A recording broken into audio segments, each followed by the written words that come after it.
Welcome, everyone, to this edition of Talented Universe on this 16th day of September in 2025. First, I want to just say hi to my co-hosts, and then I'm going to introduce our fabulous guest for today. Liz, how are you doing today? Very glad to be here. Let's put it that way. Okay, well, that's a good thing. Marcia, how are you doing? Yeah, I'm happy to be here too, and happy to have such a great guest to chat with live. Yeah, there we go. And I would like to introduce Ryan Ray Vincent. Ryan, are you doing great today? Oh, I'm doing fantastic. And you told us before we went on, you just finished a project and you're starting another one. Yes, that's kind of the nature of what's going on lately. Is that you complete something and you have a moment of that, that feeling of completion. It's kind of rewarding, and you just, all right, here we go again, and then just get right into it, which is nice. I do think of the, if you go to the gym, metaphorically, right? Right. Every day you go, it just becomes like your thing. You're stronger. You're just naturally right there. And this is kind of that same kind of just like, I'm always doing it. You're always kind of strong at this, which is necessary, because the truth is a lot of times you don't have a lot of preparation. In a beautiful scenario, you're doing a big budget film, you have several months of preparation and then several months of production. This is, it's coming it's fast. It's fast. Real fast. And so you really have to sharpen your abilities to get in there, understand what's going on, be able to perform on a higher level, and then be able to move on. Because, some of these crews, these production crews, are flipping coverage, changing rooms as you're shooting, and they're just back there. And so it can be that way sometimes. And so doing it all the time keeps you locked in. It keeps you busy. Yeah, well, it keeps you busy, but I'm saying it keeps you locked into that mindset where it's just boom, boom, boom. Yeah. And you understand what we're doing and your contribution to the whole. So that's it's important, because there's sometimes when someone perhaps has been on like a vacation or something, and then you come back to work, and unlike, I don't know, an office job, I'm just throwing it out there, something else that, you can kind of ease into, this isn't necessarily that. Some days you might be coming into, because we don't shoot in a linear fashion, you might be doing the dramatic scene at the very top of the day, but you're kind of like shaking the cobwebs off and stretching it out. And it's like, you can't really do that. It only serves to be a disservice to anybody watching. And also the other people that are waking up at 5 a.m. to get there, to prep all these lights and, all the pre-production stuff that they're doing. So I think all that's really important. So I'm cool with the flow. Let's keep it going. The flow is good. The flow is good. It really is. Before I turn it over to Marcia, I'm going to ask you the question I ask everybody, and everybody usually gives me a different answer. When you started this vertical world and you were trying to tell other colleagues, your friends, your family, what you were doing, and they gave you a funny look because they had no idea what you were talking about, how did you explain it to them of what a vertical was? Well, there's a couple ways. The first way I would definitely just say is a soap opera for your phone, because that's what most, I'm from Ohio. My mother loved General Hospital, and I think my sisters even got into it at some point.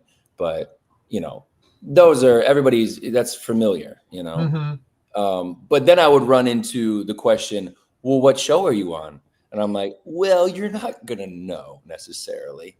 I kind of use the metaphor of being at a cocktail party and someone's walking around with a plate of hors d'oeuvres and they say, would you like a pig in the blanket or something like that? And you are doing your thing and you're talking, you're like, oh, yes, I would love that. The verticals are very light and digestible, and you can kind of do many things. So it's not like you have to sit down and lock in and just stare at it for 45 minutes or whatever. So it's nice like that. I would say that. And in some scenarios, when the conversation got a little more in depth, I suppose I would say they're crazy. Some Yeah. scenarios are wild. Over the top. Almost, yeah, like way over the top. Like I don't know any scenario in a real life that this would happen, unless you're just living with a bunch of really dramatic theater people, I suppose. I don't know, but yeah, that's usually what I would say. And talking about the relationship to soap operas, or maybe like a Hallmark Lifetime style at times. But lately, I feel like they have totally been progressing. I think the writing's on the wall. There is a power dynamic that I think the people that are watching right now, the fans, what have you, their influence. I think there's people that are listening and they're saying, okay, we have to, cater to that. We can't just keep selling them the same burger and fries over and over again. And they're just gonna be like, that's all I want forever. That's all I'll ever need. And we gotta zest this up. We gotta change the recipe a little bit. And so the project I just came off of last night, I think will serve as an example of that kind of elevation and what's going on. It's still very vertical, but the attention to detail as far as the shots, why we're wearing certain clothes, not just like, hey, put them in a suit. It's all very like, I look back at like, and this is a big leap in comparison, but it's the first thing that comes to my mind. But like Stanley Kubrick, like he was very attention to detail, and everything kind of had like an underlying meaning, even if it wasn't relevant to the film necessarily. There was something there, and I think that's starting to show itself in this space, which I hope serves as progress, which we all need. Yeah, we do. We do. Marcia, I'm going to go ahead and go with you. Okay, thank you. Hi, Ryan. Hi. I absolutely love learning about actors and what they have done previously as well as what they're doing now, and especially in the vertical world, because I just kind of discovered the vertical world maybe 5 months ago. So I was listening to what you were saying about how you explained to people what it was, because somebody had to do that to me, explain to me Sure. what it was. Yeah. But and we're, most people here are here to talk about your vertical, so I'm going to jump in with one of my favorites of yours, which I just discovered, which is Single Mom by Mistake, CEO Wife by Fate, which when you worked with a child actor a lot Yes. in this film, and we've all heard that it can be a challenge working with young people. It's very true. I thought your relationship was very well done. It was humorous. It was touching. So, first of all, what was the name of the child actor? Because that was kind of hard to His find. first name was Gordon. Gordon. Okay. Yeah, I Yeah. can't recall his last name right now, but And it was go ahead. No, I was going to ask you about the relationship that you developed on screen with him as your son, not son. Well, I mean, I think it started from just like a place like I have to have patience right now, and I have to have forgiveness. And if I can live in that mindset, then I could be open to whatever is going to happen. Because, there's what is written on paper, and then there's what's going on in the mind of a 9-year-old boy. Right. So, and so I kind of had it, and his mom was there, and she was amazing, super sweet. And he's such a sweet kid. And, but I think there was just that awareness to like, okay, maybe this is going to go in this direction, and let's just have fun with it there. And when we started to build a rhythm off each other. And then I think I don't know for sure, but I think I earned his trust in a way. So for instance, there's a scene where we're shooting this money gun in the air. Yes. And I'm money.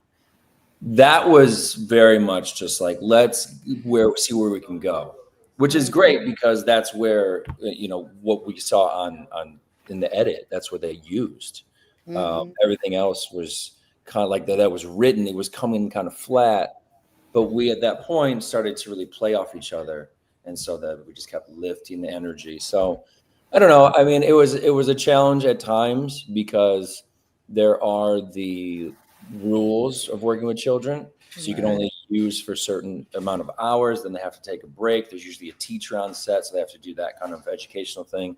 And so you have to like either do your other coverage, and now I'm just talking to a wall. He's not even there. So that'll happen sometimes, which is okay.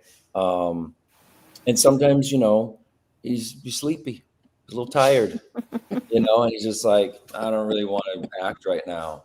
And but I appreciate those things because that's just life. That's sometimes you have to test your patience, and it makes you stronger, it makes you better. So that was actually a really rewarding experience. And even since then, his mother reached out to me a few times, and we had a little dialogue. And she just was saying how much she noticed that through that little experience that she saw this other version of him kind of emerge and get into kind of almost like this improv thing. And so that was kind of also personally rewarding to be a part of a younger actor's kind of growth, I suppose. Yeah. So it was a really good experience. Yeah, I can see that. There were a couple of really touching scenes that I remember. One was when you hugged for the first time. Yeah. And he said, "Well, this is what a dad's hug feels like." Mm-hmm. And it came across as real to me as a viewer, and I saw your relationship grow on screen from that point. And your comedic acting, timing in comedy roles is everything. Mm-hmm. How have you developed your skill at doing that kind of scene?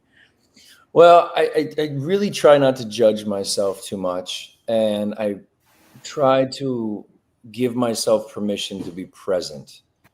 There are traps in the acting world, I think, where you get too caught up in, I want to look good, I want to say my lines so I sound cool. There's all these other people around behind the camera I perhaps want to impress. I kind of let all of that go, and I think I serve my purpose best when I'm just free and just kind of there, and hopefully will capture some moments that are genuine and they're fun. And sometimes, what doesn't make it to the final cut, maybe that didn't happen, but I'm willing to take that risk and just kind of being present in that moment. And instead of like being this like loaded gun, like I'm just ready to pull out a joke at any moment. So like, I don't think like that. So that's what's been serving me the best. And especially those moments where, maybe the scene as it's written is a little flat and we need to kind of bring it up. Now, usually somebody would be like, okay, well, how do I be funny right now? And I kind of just sit there and I'm just like, okay, I don't know, I'm just going to try something. I don't even, maybe it's wrong. It doesn't matter. That's also the beauty of like, we're in this setting right now and there's a camera and it's digital. We can just shoot it again. It's okay. So I just like relieving oneself from the pressures of like being great, whatever that thing is, has been to my benefit. And I also want to recognize Shauna, who we've had on the show. I saw that. Yeah, she was also very good in this. And now you mentioned that you are originally from Cleveland, Ohio, and Yes. you kind of made the bi-coastal thing because you went to New York for a while. I did, yeah. It was so strange because, growing up in Cleveland allowed me to have a very good understanding of like kind of that, white picket fence, get a job, get married, that whole thing, which I was very much a part of. I mean, I was 21, I suppose, and I was wildly in love with a girl and fully committed to this being her being in my life for the inevitable, till Yeah. it's over. And it was only because our relationship ended that I started this, journey outside of there. In kind of a dramatic fashion. I'll touch on it for a second. She decided it wasn't going to work anymore. I personally was very devastated, but even in that devastation, I knew that I had to pursue something else. And so I quit my job the following morning from this final breakup. And then next week, I moved to New York into a Craigslist apartment situation with some stranger, just paying for a bedroom. And I just kind of started at zero and started at the bottom. And I kind of thought, okay, this was my identity in Cleveland. I was in this relationship. I had all these thoughts on how life was going to go. Everything just changed. Let's make it change even more. Who am I right now? Because I was so certain that this was my identity just last week. Wow. So I'm going to put myself in a place where there's a lot of opportunity. I know that, but I don't have any friends. I don't have a job. I have very little money. I'm just going to figure it out because that's what people do in life. And I need to be one of that right now. And that right there will serve me the best in the future. And so, I went through that whole experience in New York, and it was very formative. I didn't do as much acting related things at the time. I think I was just more like soul searching and figuring out like who I am, and whatever opportunities would come my way, I would be more open to that, which ultimately took me to China. I don't know if I pressed that previously, but I lived in China in Hangzhou for about 6 months, 3 months at a time, because your visa is only for 3 months. And which is so funny because now I work for these verticals so often. That originated. Yeah. And so, and it was completely unrelated. I'm not saying there's no verticals when I was in China at the time, but anyway, but then at some point in that New York experience, I decided, this chapter is over and I think there's something else out there. But what was beautiful about it is that when I decided to come to LA, my connections that I had developed in New York really got me a head start. So like my acting representation, Alan, I met him the first month I moved here. We've been together ever since. I mean, that's such a gift because we have such a great work relationship, friend relationship. I mean, we both work very hard and have kind of gone through the trauma bond of this whole thing because it's a very difficult industry and there's no like, hey, write this way, please. Everybody gets one. Like it doesn't work like that. It's not for the weak. You have to be really, really determined and just like it's like a never ending climb, so but I do appreciate the places that I've been prior to this moment in time, and not just the places physically, but where I was mentally, because it definitely made me more resilient and stronger to handle what's going on now in life, Be ready for that. So well, thank you. Our chat room is buzzing. So Michael. love it. Yeah. Amy says, and this has to do with what Marcia was asking about that vertical. Such a great comedic performance by Ryan in that vertical. Well, thank you. Yeah. And then Regina's, here we go.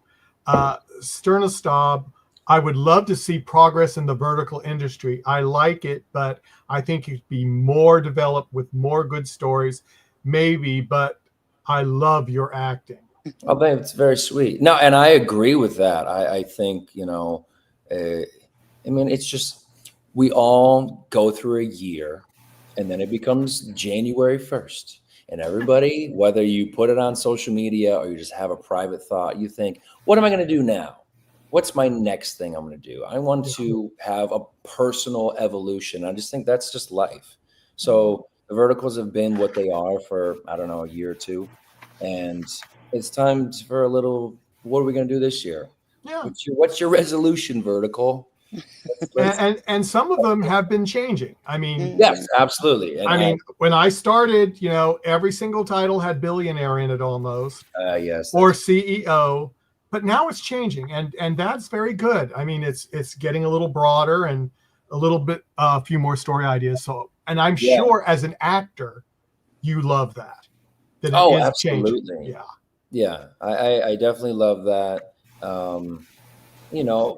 There's a part that I love it for myself, and what I'm doing, but I also like the people that watch this and anyone that's participating. Like it's for everyone. Everyone gets to enjoy it more because we're watching an evolution, which is much more interesting. If I opened up a book at chapter 1 and then I got to page 80 and I'm like, it's still, when's chapter 2 start? This is the longest chapter ever. You know what I mean? Like, let's turn the page. Let's move the on. Story along of what verticals are, which I believe it's kind of, it will serve as this chapter of this long story of Hollywood. One day in the future, there will be like the vertical years. I don't know what they'll call, but I think that's very likely that one day, many, many years from now, this will be looked at as like a pioneer moment. Yes, I agree. Somehow. So, and I am so grateful that I get to be a part of it in any way. Yeah. Now, Emily McMullen says, do you ever do any theater? Oh, well, I haven't in a very long time, but yes, when I was in college, I was doing theater. I did one play in particular called This Is Where We Came In. It was such a great experience. We prepped for like 4 or 5 weeks, then opened to a 200-seat theater. And we did just 8 shows, wasn't crazy heavy. It was such a personally rewarding experience. I had never received applause for effort, and the amount of effort you usually have to do when you're doing theater is just, it's you drill it over and over. Our show was probably 2 hours and 10 minutes or so. As an exercise, we did it in 50 minutes. So everyone was just speeding through the dialogue, but you have it so drilled in your head that you could do it at any tempo. Nothing could throw you off. So that was just like, wow, to really, I appreciate the preparation. And then it was even more rewarding for me because of that performance I did. I got to, funded by the school, go compete at the American College Theater Festival, which was at Marquette University. And that was really, that actually gave me a better look because I think I was only seeing kind of the theater world from the eyes of Cleveland, and then I was out there and I was like, oh, there's kids from all over the country that are here right now. And there's different levels to this. I appreciate that. And so that was really cool. So ever since I left Ohio, I haven't done any theater. Again, like my New York years were more just like figuring out who I am as a person and having those stories. In LA, I've considered it, but it's so hard with the time you need to prepare. And, if you got a restaurant job or whatever to pay your bills, it's just a tough one because unfortunately some of those jobs are very low paying, even though they're very demanding. Yeah. So that's been a holdup. But trust me, every time I watch, like, for instance, the movie Birdman with Michael Keaton, I'm like, oh my God, I have to move back to New York and just live in the theater. It's so attractive to me. I really want that to be in my life at some point. So, but I look at life as chapters in a book, and this chapter is what it is. And so there's another chapter coming, and that could very likely be a part of it. That's really cool. Well, I'll wait on some of these other questions, and I know Liz is waiting to go. So. Liz, I know you have a very unusual background. One because you kind of followed your mother around when she was at the Cleveland Institute, and that's a huge art school. So I'm assuming that's where you kind of got your first taste of different things? I think during those years, I was exposed to people. Let's start with this. I was exposed to people that are pursuing the arts, which is this cornucopia, and it's very free, and Yeah. this kind of mentality. And I mean, I was very young, and I remember one of the buildings in particular was called the Factory Building at the Cleveland Institute of Art, and on each floor was kind of hosting different mediums. So like one would be sculpting, for instance, or print, photography, or painting. And because it was such an inviting environment as this child, and maybe because I was so young, I kind of had this freedom to like walk around. Yeah. And I would just like go into classrooms and no one said anything. I was just kind of, I'm not even exaggerating. I was just like, and I say that because in hindsight, I'm like, that's crazy that no one was like, hey, whose kid is this just walking around? But it was just like, I mean, I'm sure people thought it, but no one ever really raised an eyebrow. I suppose it was the time of life too. And the 90s, Yeah. so And also, if you were respectful of it and didn't cause yeah, a but fit, I think the respect, sure, but I think the curiosity of a child was probably intriguing. And so, but I do think that had a pretty deep thumbprint on my personality and how I'm looking at life, and how I'm attracted to those kind of like, interesting ideas, and maybe it's kind of out there, but I see there's like some thought with it as opposed to kind of like a structured kind of practicality or whatever it may be. So that definitely had a big imprint on my life. And also my mother, I did follow her in her footsteps in a way, where, she worked in hospitality to, pay the bills and keep food on the table. But, our apartment that I grew up in was her studio, and, her artwork was everywhere. And, she kind of lived that starving artist kind of stereotype lifestyle. And so I was just so a part of that. And it was anything else that was more foreign, like a normal kind of home, whatever that may be. That seems more bizarre to me than this. And the one thing I really admired about her is kind of like, she'd definitely go in her own pocket to create stuff. And she was very clever on, let's say she wanted to do a photo shoot. So she would rent like 2 motel rooms on like the east side of Cleveland that were kind of seedy.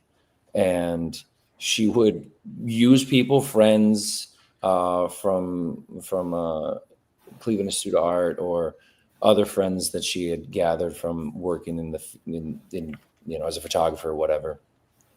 And she would get them all dressed up, and we would kind of get into these scenes where, this guy's coming in and he's got a suitcase and we don't know what's in it. And she's a call girl over here. And then there's, these shady characters over here. And then whose kid is that who's trying to sell like, beans or whatever.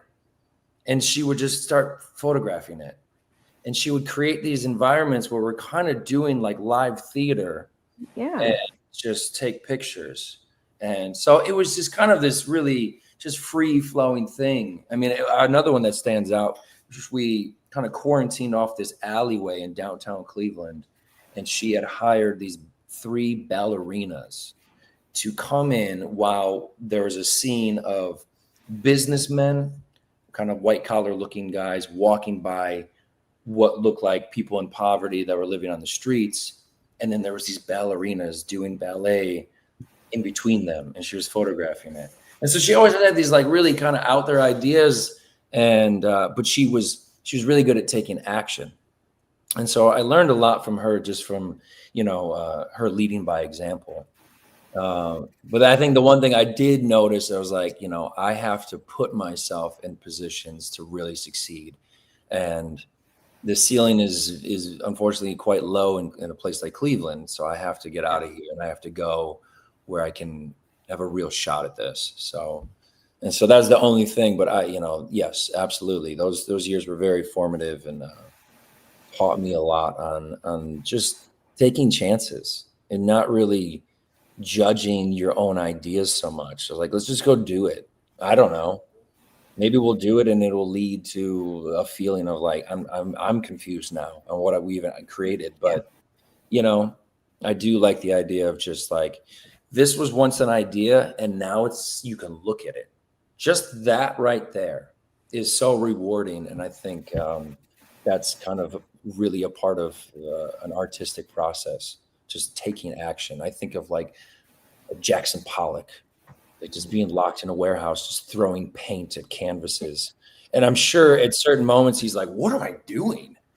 He must have had moments of like, well, this is crazy. This is madness. You know what I mean? Yeah. Couldn't have all been like, yep, I know exactly what this is. And this, it couldn't have been. But I think that's kind of a part of it. You have to kind of get lost and then find yourself. And then that's like the discovery. So anyway, to respond to what you're saying. My mom definitely had a huge imprint on who I am now. Going forward, you said that you were in New York for about 5 years. And although I know you were doing a regular 9 to 5 job, basically keep food on the table for yourself. Yeah. But in that aspect also, you were paying your dues. Yes, for something absolutely. that was definitely something you wanted to do. And I want your opinion, looking at it as an actor, because I have interviewed both that just have hit like a flash in the pan. They've hit, and then, they've gone straight to stardom.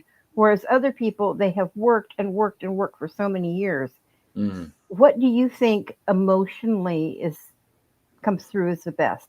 Someone who's worked and paid their dues, and this is their only thing they want to do, is their blood, sweat, and tears, no matter what. Or someone who just comes on, okay, I'm an actor, but hey, you know what? I have this PhD in something else I can go do if this doesn't work out, type of thing. Sure. Which one do you think is a deeper emotion? Well, I kind of fall, into the mindset I share with, like, let's say David Mamet. David Mamet wrote a book called True and False, which is a very, like, every actor should read, or very likely has. And he mentions where, after I've watched probably 30 years as being a theater director and director of film, he's watched so many actors, some that we all know their names and many more that we don't. And he can tell from just seeing it over and over, like, this actor, if they have a backup plan, the way they read the line, don't open the door, whatever the line is, as opposed to someone who's like, this is all that I'm doing. He has that acute ear. And I think he can probably identify that because of his awareness and his attention to the whole business of it, the whole like process of being a director, writer, and making plays. But I think very likely subconsciously we all have that. We can sense when someone's being sincere and when someone's like, you can get coffee with a friend, you can go on a date, whatever it is. And if they have, let's say you go on a date, let's stick with that one, and they're seeing somebody else, you're probably going to be able to tell, like, they're not really interested. This isn't really there. We don't really have a connection because maybe they got another relationship. Maybe they're seeing multiple people, whatever that is. And so, I think if you're going to do this, especially, and I'll quote, Ben Kingsley, he's like, the camera is your best friend and your worst enemy, because it will see everything. You'll be in trouble if you're lying. It'll catch you if you're lying, but it will reward you if you're being honest. So, I think you really have to, and then also personally, like, why do it? It's so difficult. You know what I mean? And even if you got a great look and you show up and everyone's blown away and you get this one-time moment, like, you're going to have to follow it up with some amazing effort that is probably going to be way more than you're expecting. So, unless you just want that, the lust of it, you know what I mean? Yeah. just lusting for this kind of thing, and just want to try that for a second, then you dip out and you're tourists of it. But I think you need it. You need to really be all in on this. Just like anything in your life, you want to have a happy relationship with your partner, you got to be all in, because otherwise you'll probably have issues. Most likely. So sometimes I just look at it that simple. You know? One of the other main questions I find, and I've been a fan of yours for years and years with different things, but I find you pull so much emotion and depth into your roles. And one of them that really surprised me, vertical wise, was Obsessed with His Silent Bride that you did with Anna. Yeah. And it seemed that you guys were both sharing so much deep emotion. What do you do when they say cut and you're still in this emotional phase? How, how much does it affect you? Well, I'll give you two moments of that. So there's a scene where my character is kind of not willing to accept what's going on, and he had made her dinner, and he chooses to, you know what, I don't want this to be what it is, so you're going to eat this food I made for you because I want things to be how they were. And that became a very emotional scene because it was degrading and it was controlling. And I saw what I had to do in the role and what it was doing to Anna as the character and Anna when they called cut. And at one point, when they called cut, I just jumped up and I hugged her, and I just said, I'm so sorry. I'm so sorry. I'm so sorry. I don't want to do this.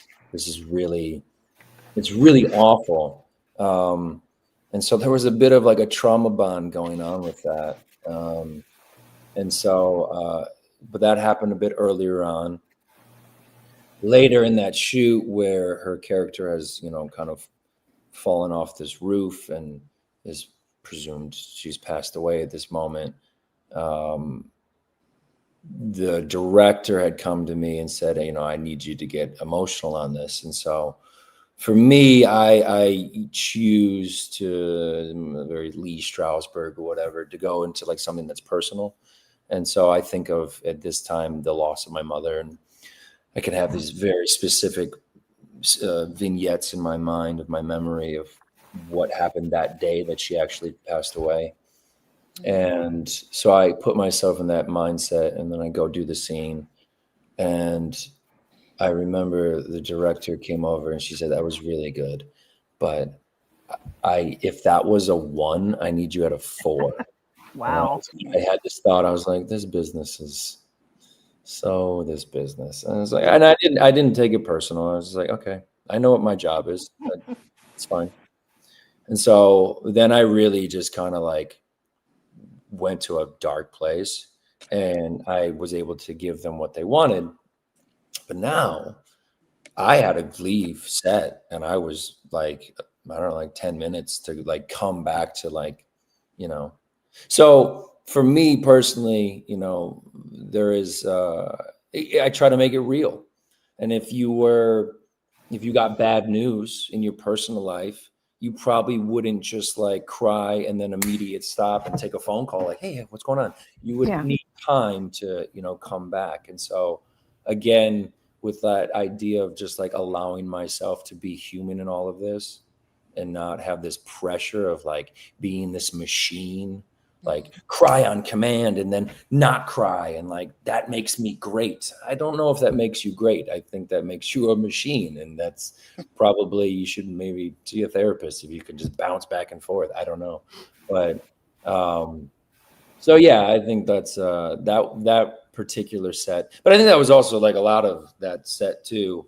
And when I say this, I'm not trying to throw any kind of blame at anybody or make it sound in a bad thing, but I do think because of the context of what we were shooting and the demand of, let's say, the studio, that kind of machine on top that's funding this thing, there were two kind of conflicting goals. acting wise, crew wise, we're trying to be very careful with this, because this is, in truth, this is really a challenging subject, and this could be really ugly. And if someone is personally going through that, I don't think it's right to do a disservice and mock it. But I do think at times the powers to be were just a bit more focused on, I don't care how you get there, just get there and do it now. And it just felt like, ooh, we're kind of oil and vinegar right now. It's just, it's not so well. And there was a bit, at times, lack of attention to where when things got very emotional, and they're just kind of still focused on their personal goals. And so that was a challenging thing, but, we had each other, for what that's worth, myself and Anna especially, but like really the whole crew, everyone kind of felt it, and we were kind of going through this thing together. So it's when I say the phrase trauma bond, it really Was a trauma bond. happened. Yeah, it really Wow. was. On kind of a more fun note, you did a script, and I'm laughing now just thinking about it. I think it was just something you were trying out, like maybe an audition or something. But you did Eric Bloomslog, and Yeah. and I was drinking coffee, and the second the dog barked in the background, you stayed in character and turned immediately to the dog that was yelling at the dog, "Shut the F up." And I literally died laughing. It was so great. Yeah. So Well, I appreciate that. Again, that's just, that's life. Things happen. You just no, your just stay your present. That's your okay. dog is absolutely beautiful. What's Yeah. his name? Nomi. No, She's I a love little that. under the weather right now. Oh, She's still a bit in her puppy years, and so she's very curious, and she's like, "What does this taste like?" So oh she no. finds street treats all the time, and I'm like, "Please stop eating these things." Oh, so whatever she ate, I don't know. She's a little under the weather, so she's okay. She's taking a nap right now. No, it's okay. She's gonna be fine. But she is a very much a blessing, as much as she is a crazy, crazy dog. She arrived in my life after several other attempts at adoption. I probably went through like 5, maybe 6 months, and had even tried fostering a dog. And when the final one that I attempted to get or to rescue, I was going through the conversations with this particular rescue, which is called Angel City Pit Bull Rescue. And they said, well, the rules are, if you can't pick up the dog, we don't hold animals. That's just the way it is. And I said, all right. And I just had been asked to go on this work trip in Miami for a couple weeks. And ultimately that work trip was very stressful. I was not pleased at all. I just kind of did the job, go to my hotel. I was just like counting the minutes, like, get me out of here. I don't particularly love Miami. I'm not really like in that party mindset. I don't really care for it. And I remember the day I got back, I called and she said, someone picked him up an hour ago. And I was like, you have to be kidding me. Okay, that's fine. She says, well, there is a little puppy meet and greet we're having next weekend. You're welcome to come to that. And I said, you know what? I'm not really interested in a puppy right now. I really wanted this dog, but it's fine. So we'll be in contact. And that's what I said to her. But in my mind, I was like, get me out of here. Just leave me alone. I know what you're doing. You're going to be nice, but I don't want a puppy. Yeah. Because of our dialogue been going on so long, I believe I was just on an automated email thread. Could and be. So this email populates 3 days later about the puppy meet and greet. And I was like, you know what? I'm feeling a little bit different how I felt from that phone call on Sunday. It's Wednesday. Okay, I'll go to the puppy thing.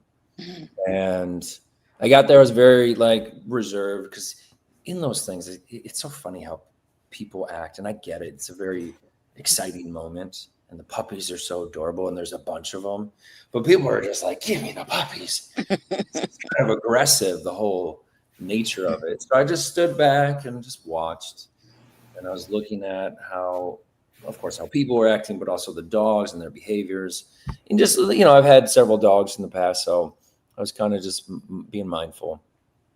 And which is very funny what I'm about to say. I finally see Nomi, who was named Kajagugu was her rescue. Good Lord. And I asked, because she was kind of off by herself, away from the rest of the litter. And I said, what's going on with this dog? And the woman who was fostering at the time, she's like, oh, she's very special. She's very independent. She's very attentive, even at, I think she was only 2 months old at the time. So she was like, yeah, she's, she has all the symptoms of being a very smart, obedient, kind of independent dog. Yeah. And all these things that I'm like, this is great. Because, give me a dog that's actually a cat. You know what I mean? That's fine. And joke was on me. I got her, and within 2 weeks, I was just like watching this blossoming curiosity and just wild creature come to life. I was like, who are you? And so she's gotten me into some funny situations, but truthfully, the amount I work now, and I understand with progress, there must be some sort of sacrifice, or maybe sacrifice is too harsh of a word, maybe just a trade-off, to gain, you must trade something. Yeah. So, and some of those things have been, social life kind of things. And, when you're locked in for sometimes 2-3 jobs a month, I mean, you have like a day or two off, but otherwise everything, all your socializing happens on set, and usually it's written for you, where you're so to come home and have the bond with her has been incredible. It's very sweet. So yeah, she's definitely a little angel, even when she's a little devil. Mhm. That's part of it. Kitties can be that way, but they are the most special, wonderful dogs that there are. Yeah. No, I honestly, I'll give it my last relationship. She had a dog, and that was my first introduction to dogs. And I've always loved animals, but I never thought about it really, kind of because I was living for, I guess, myself and just my pursuits and what I thought I needed to do in order to gain or to get there. And what I noticed was the value of my life started to increase when I was in service of something else, and that being a dog. And also recognizing my first real glimpse of unconditional love. And it's weird because I'm learning this kind of life lesson from my dog or dogs, but I guess it's an example where there's information everywhere. You can find some kind of nutrients in anything. And so yeah, the relationship with her and other dogs is, I find, like such like a rewarding little aspect to this new chapter of my life. Yeah. Right. That kind of brings up, because you had mentioned that she had gotten into something she shouldn't eat, which actually brings up a favorite movie that I have of yours. And I want to say, thank God you came to LA to be an actor and not a priest. Oh, you saw that. Oh, yes, I did. And your favorite particular stress reducer is also one of mine, which is Twix. So Yeah. it's like, don't let the dog get into You chocolate. want to know please. something about that? What? Which is very true. I was fresh as a daisy, just got to LA. I went on that audition, and I first did a very like evangelist Christian kind of Southern accent, which in hindsight, I wish they allowed me to do. But in that audition, they're like, we don't want that. We want you to be very like normal, but just with this thing. But when I got that job, they handed me like 119-page script or whatever it was. It was pretty beefy. And I'm telling you, the words that were articulated through the majority of that shoot were my very own. Because once we started like the introduction of improv into the scene and the shoot, Yeah. it just was encouraged. And then it got to the point, because that shoot took several weeks, because it was kind of peripheраted. There was a couple of days on, several days off, and back and forth. And there were some days I would arrive, they're like, just whatever you got, just say stuff. And I'm like, okay. So it was this interesting challenge where, now I'm like a writer, like how, not just like improv for improv's sake, but like, where's this story going? What is this story? What is this moment right now? What would really happen in this moment? So it's kind of like, dramatic improv, I suppose, at times, even though there was definitely comedic bits in that. So, but yeah, that's great that you watched that. Because the truth is, we also finished it, and then, like a lot of these projects that you'll get involved in, you don't see the result for so long. Oh, I So know.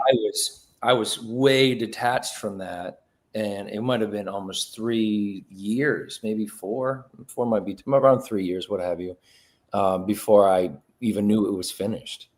And so to watch it then was like, oh, this is kind of interesting. Cool. Yeah. And in case anybody is curious, it's Master of the Pulpits, guys. You really have to get a chance to get out there and watch it. Yeah. Because your character, John, was, it was so great. It made you laugh. It was frustrating at times. And right. Yeah. Yeah. So that was so wild. Yeah. That was, definitely one of those early lessons of getting into this. Because some of it you never know. That's the other thing about this. Like, you might be thrust into a position where you're like, shit, am I ready for this? Mm-hmm. I'm leading this movie, and they're just like, just make things up. You're like, okay, I don't know, and so you really have to develop these, not skills of improv, but I mean, those too, but just, that ability to forgive yourself and trust yourself and just be present in any moment. And just, that's the best way to reward, what we're all doing. So that was a good example of that. Yeah, and speaking of movies and all, you have a brand new one coming out in November. I do. You want to tell us about it? So amazing. So the film is called The Disinvited. We shot that, it's got to be almost 2 years ago now, after editing, which I'll give it to our director, who was also the editor, who at the same time of shooting had a newborn baby. And so the amount of stuff that he had going on, I just say, wow, I bow my head to him for accomplishing things. Because again, these things can sometimes just take years to get anywhere. And so he finished that. We showed at a few film festivals. One in particular was Dances with Films here in Hollywood. We opened that screening on a Friday night at midnight, which truthfully, I thought, who is going to see this movie at Friday at midnight? And I was so wrong. It must have been a 250 seat theater. I don't remember any empty seats. And people really, really got into it. And which, if I can make a comment on just the fans of that kind of horror / psychological thriller genre are so just like accepting. There doesn't have to be this like hierarchy of like, it must be, of this A-list, it must be Marvel superheroes. That's the only way I'm watching movies. They're so open to like, what do you got? Let's see. Yeah. And I really admire that, because that enforces, new ideas, and it gives people courage to try things and take risks. And so anyway, that was a really great night, and it was very well received to the point where it won the audience award for the whole festival. And but then, that's the other reality of the film festival circuit. Having been on it myself, you then have to hit the ground running and use the accolades from the film festivals to try to get into the business of it and try to get this somewhere, get it to be seen. And those guys were super determined. And I got the call less than a month ago. And it was just like, hey, we got distribution. we're going to be in theaters. And I'm just like, it's a miracle. It's amazing. It's so great. So it's a really good project. Everyone gave their all to it, and I think it's going to be a fun one to watch. So yeah, November 14th. I do believe it's going to be more of a select theater run, but it will be out, and then hopefully following that, it'll be landing on one of those streaming services. Well, believe me, between myself and my daughter, who both love horror and psychological, we cannot wait. Yeah, that one's a really good one. It's very fun. So anyways, I'm going to toss it to Marcia since she's been sitting there so patiently. Yeah. Fascinating conversation. Yeah, I'm not particularly a horror fan, but I do recognize good performances. Yeah. So we're a lot of people, millions of people are watching verticals. What are you watching? The majority of the time, if I do sit down to watch anything, is probably documentaries. I'm most interested in things that have actually happened and understanding the stories of, currently I'm not watching anything. I'm reading The Contender, which is the story of Marlon Brando's life, which is very insightful and very interesting because I have my own personal experiences that I can apply and see, why things may have happened, what was going on in the 50s and what's going on currently. So anything like that, whether it's a book about someone's life or documentaries of things that have happened, and especially things that, maybe I don't know, like I know the story, like on Netflix, the Katrina documentary came up. Yes. And I knew about that a little bit, but I didn't know the details of that. And so, I think I'm always kind of pursuing information. I think that's more interesting than sometimes watching a show. That's just me. And I didn't know. I mean, I love acting, but you would think I would want to just watch all the shows. I don't know. A little. But no, not since I'll be honest, Breaking Bad, when that was in its moment, I was very much into that. But since then, I haven't really gotten that into shows as much. Movies periodically. Lately, I've been going down. If I'm doing a movie, I'll go a bit older. Most recently, I watched Son of a Woman. Al Pacino in that is breath. I mean, wow, what an amazing commitment to a character. He's so powerful, and also the writing was incredible. Everyone did their job, which is something I really admire, and I try to bring to verticals of what is my character's job right now? What are we doing? Sometimes there can be like, I'm going to be big. And then someone else on set says, I'm also going to be big. And now you just have a bunch of people really going where, maybe the story doesn't go there. And so with that new kind of thing going on in my life, when I watch films from that time, let's say, for this example, Son of a Woman, I can see the moments where the dynamic between Al Pacino's character and Charlie, who's played by Chris O'Donnell, if Charlie started amping it up too, it just, you know what I mean? You had to play small, and that made this more powerful. But that was serving the text, that was serving the movie, serving the people watching it. So yeah. But I do try to seek out performances like that or scripts like that which also is a look back in what movies have been, which is wow, there's been some amazing stuff going on. And I'm not saying that doesn't still exist, but maybe sometimes it's overlooked. Sometimes the capitalistic side of this business is too much of the scale. Let's be somewhere in the middle, more 50-50. I get it. They're trying to make money, but when it's 80-20 or 90-10, it's we can see it on screen. Yeah. When I see the challenge of the faster pace of making verticals, and yes, it's really about money. You know, Yeah. we know that. Yeah. And the ability to take time to make a regular movie, which is the time difference is vast. Yeah. And in the you were talking about older movies, and in the a movie can take 8 months to maybe even a year. Mm-hmm. And you've done both. You've done, you know, regular movies, and you've done verticals. What were some of the challenges moving from the longer format to have to crank out that performance? I think one of the challenges is like not getting lost in like your tempo, I suppose. Maybe that's a bad way to phrase that.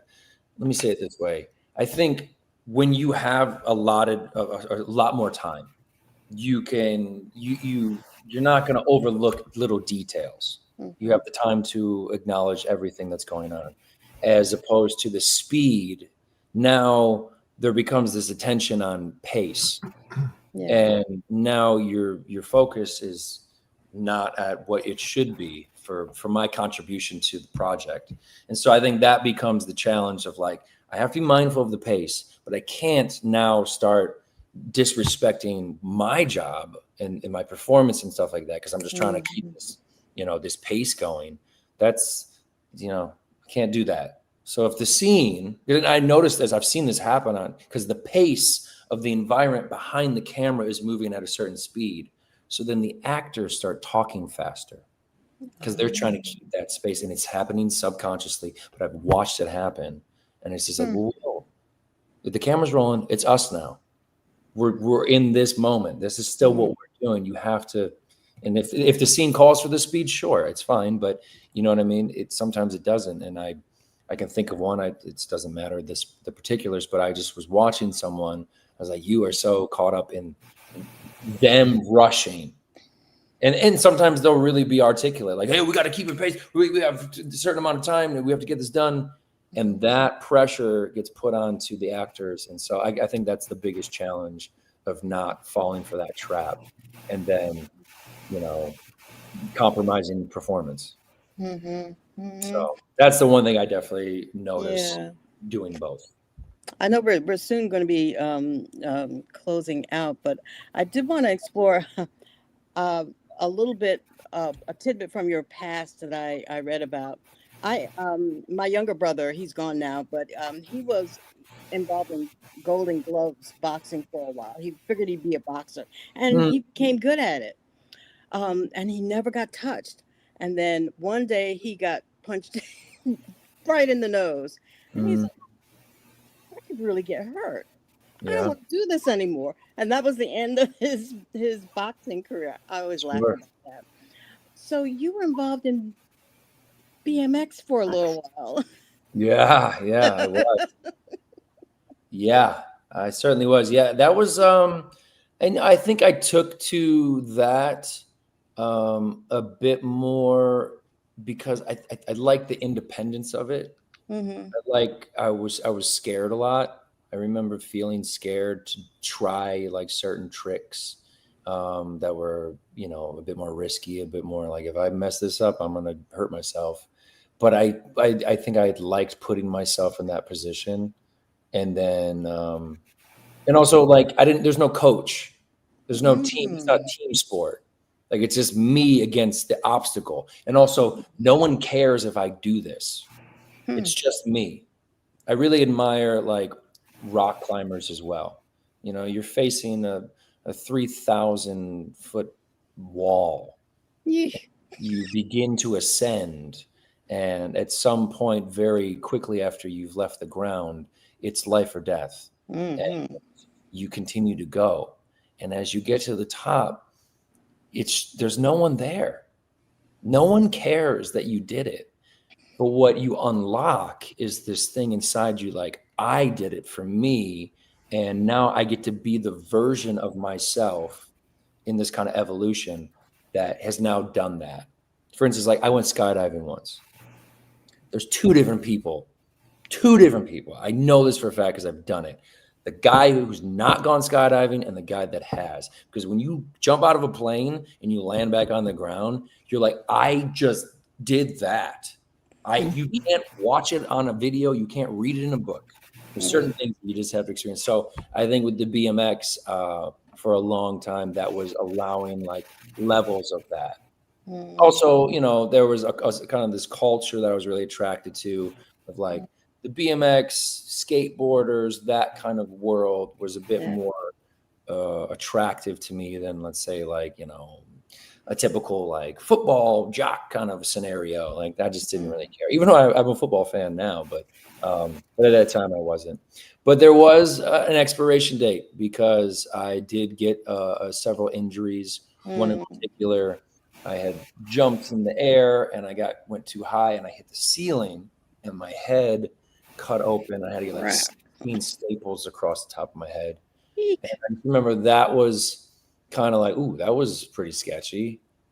That could have been worse. And, you know, also I had the luxury of having a few friends that were really good, like the top of the line X Games level kind of endorsement deals, kind of good. And I had a moment of just, you know, checking in on myself. Like, am I going to be competing with them? Am I really that good? And I just said, I'm not. I'm good at this for most people, but like that, if that's the gold medal, I'm not gonna beat him. He's doing stuff that I can't do, and I'm kind of scared to do. You know, it's kind of like he just went way up there. That's whoa, that's crazy. And so with rhythm, you know, this like confidence, and so I've always loved it. I still watch videos periodically because I just kind of like, I'm always a little interested, but yeah, that was just a time of life. But I think it serves as another thing, like, you know, as a way to why I'm attracted to acting. Because at times you are just, as much as there's a team, there's a script, there's a whole thing. It's just when the camera rolls and it's on your coverage, it's just you. That's right. No one can hold your hand. You can't pass the line to someone else, pass the ball, you know. And so you're gonna bring it or not. So yeah. But yeah, those were fun. Cool. Yeah. Michael. Yeah. Natalia W asks, which actor has been the biggest inspiration for you? Ooh. Well, I can think of a couple. I really admire Gary Oldman. He has had just his career, for at least in film and television, has just been, he's been so many different characters, and I think that is, you know, his ability to just like, I'm gonna try stuff. I'm not afraid to just be this like one version, and that is a lot more attractive to me than whatever the other might be.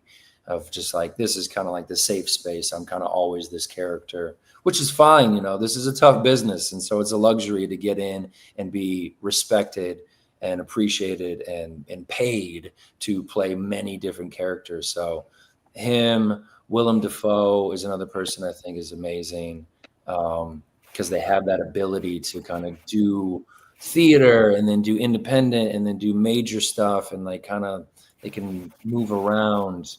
And I like that. That's more interesting to me than just like, I only do one thing. So those would be some people that I immediately think of.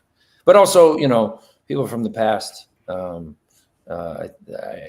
you know, this book about Brando that I'm reading now and his career, you know, because he truthfully at times he didn't want to be an actor.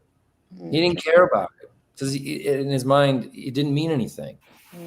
It's like, what is this? This is my life, and this is what I'm contributing.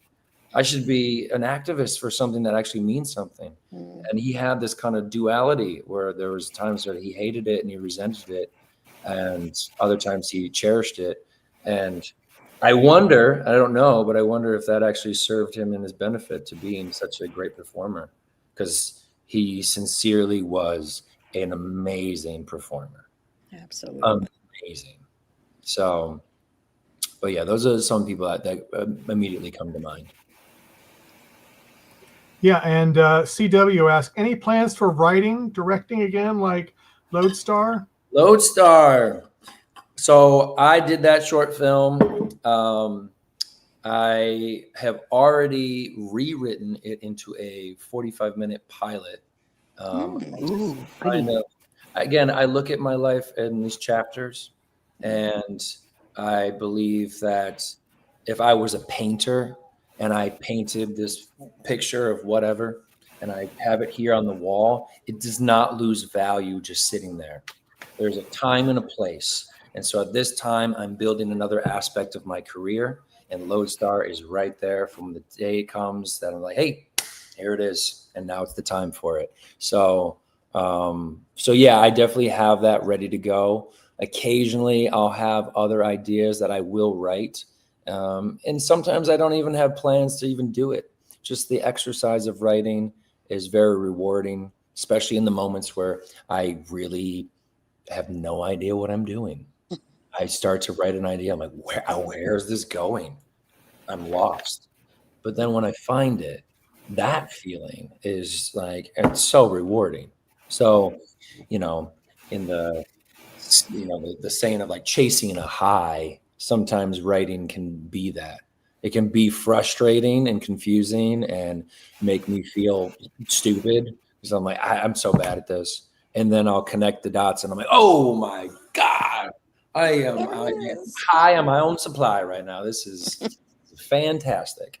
So yeah, I will do it. But Loadar, I do believe there's another place in the future for that to have a bigger moment. Cool. And Rodka asks, what is your dream role in the vertical world?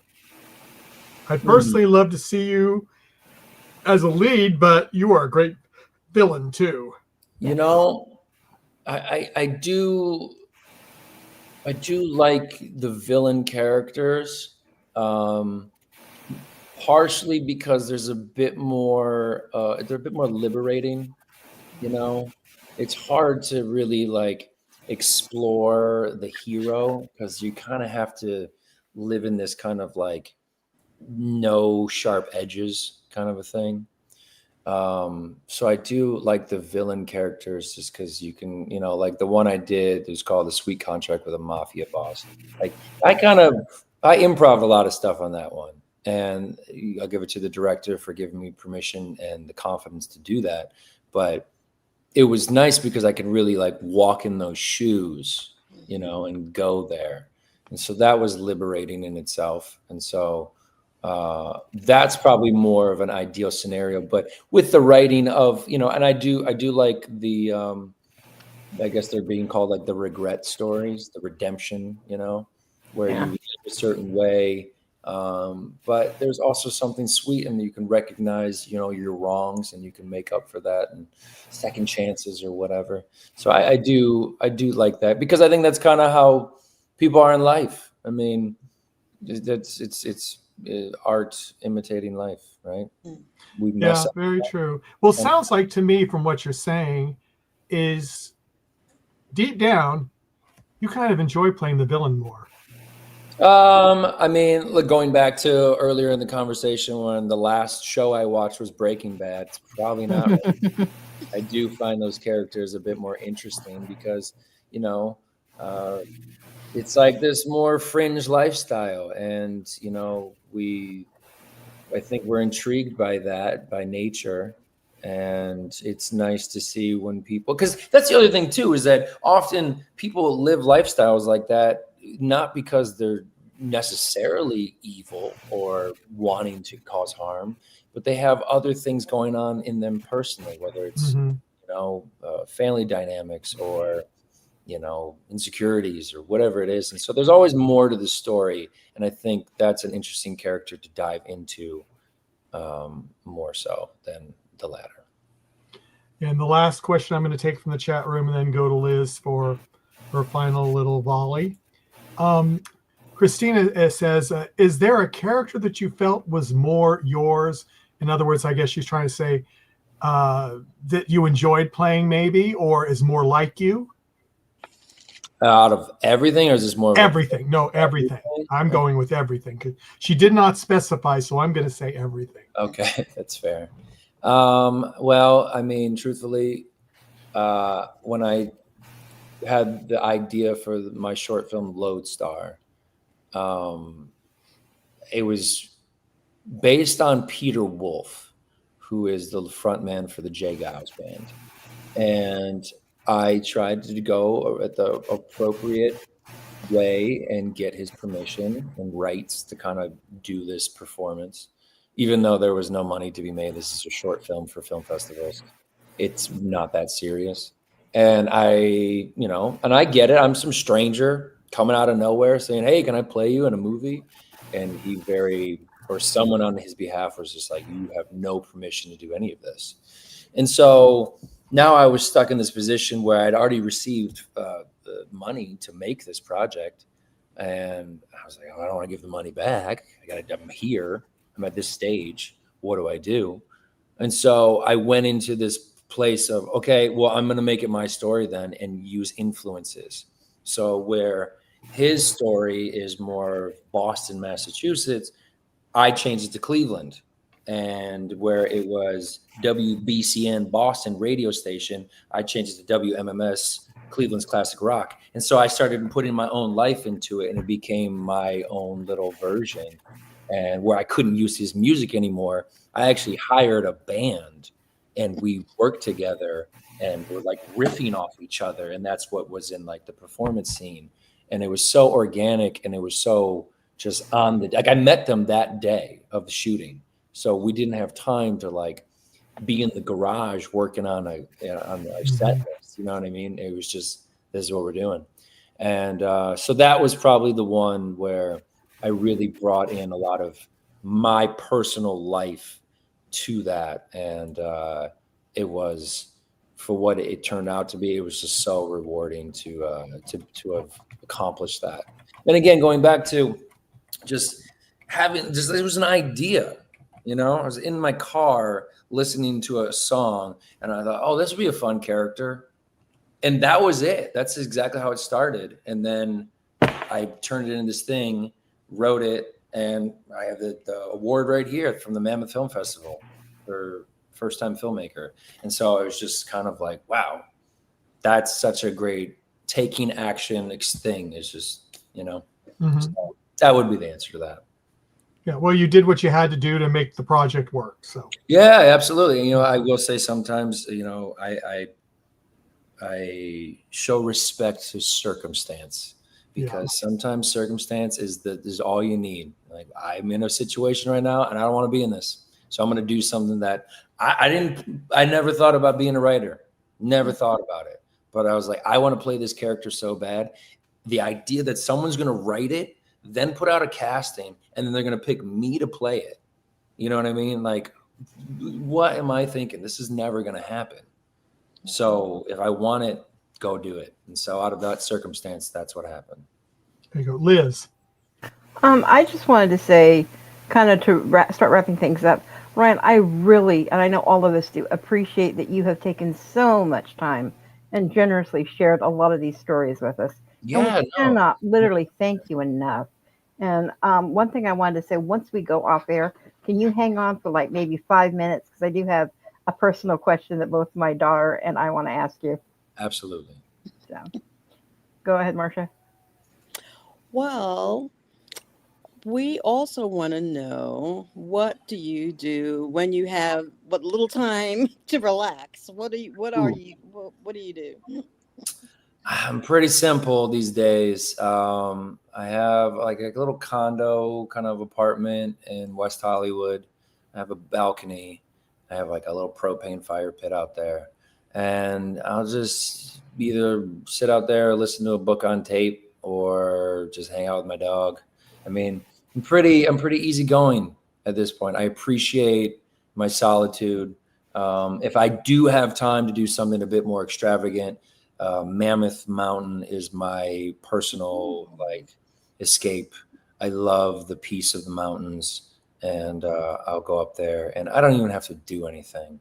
Just being in there, that environment, you just feel the presence of just nature, and there's energy there, and I absorb as much as I can. So those are the things I'll do. Usually during the summer, I don't do that much traveling. But in the winter, I'll try to get up there as much as I can. So Okay. it's kind of my And thing. But that's sort of like going to the gym, stuff like And that. I haven't seen all your work because you've done such vast things, but I haven't heard you sing. So, do you? No, I don't really sing. I think, let's say for the Loadar project, where I was doing a performance on a stage, and there was moments that I had to be a bit more, expressive. I will do days of kind of training my voice in preparation for stuff like that, just so I can kind of hit more of a note, I suppose. But I don't have like a traditional singing background or anything like that. No. Although I think it's a superpower. I think it is if someone has the ability to sing and they're good at it, and that means not like you have to be, Mariah Carey or someone who's got that kind of voice. If that's a superpower. I mean, I've met many celebrities in my life through various jobs and whatever, and only when I've met rock stars was I like, whoa. Like I met Mick Jagger once, and I was just like, this is insane. Yeah. It's insane you're there and I'm here. That's just that alone. And he was just like, didn't even talk.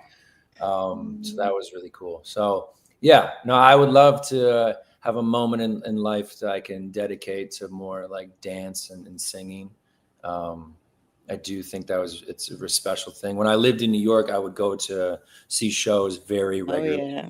And I can't remember the character's name in Chicago.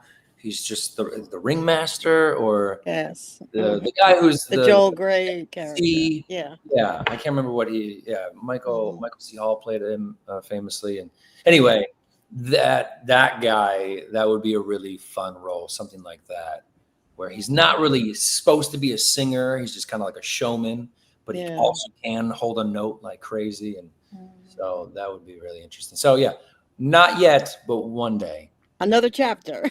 Another chapter. Thank you. Thank you for being here. Absolutely. This has been Michael. great. Ryan, thank you very much. I couldn't get to all the questions, but thank you for coming. We hope we can get you back again when you've got some new projects to talk about. We'd love to have you. So those in the chat room, thank you for coming. Those that are watching later, thank you for coming and watching us later. We do appreciate it. And everyone, take care, and we will see you again another time. Bye-bye. Thank you. Bye. Bye.